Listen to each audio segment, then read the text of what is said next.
Yeah, how far my people how una dey wetin dey sup today? I go like make we talk about layer 3 today. Wetin be dis blockchain layer 3?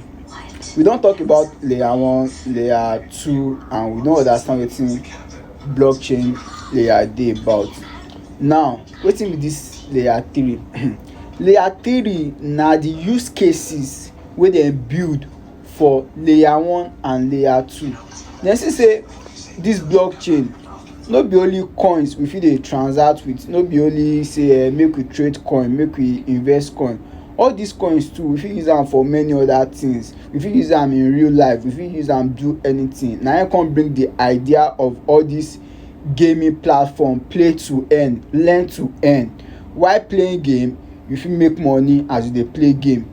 If you dey watch movie you fit make money as you dey watch movie. As you dey do anything online you fit make money. So wetin be the example of all dis layer 3? Example of layer 3 na NFT, metaverse, play games, play to earn, move to earn. Yes, all dis thing na example of layer 3 and na dem be the use cases wey dem build on top layer 1 and layer 2. So I believe sey you don learn one or two things today, so try share for others to learn with us, and no forget to click the link on our bio to join our telegram channel, so you go fit dey learn everything in pidgin english and some updates wey we dey drop, both airdrop and everything, you go fit dey make money with am too.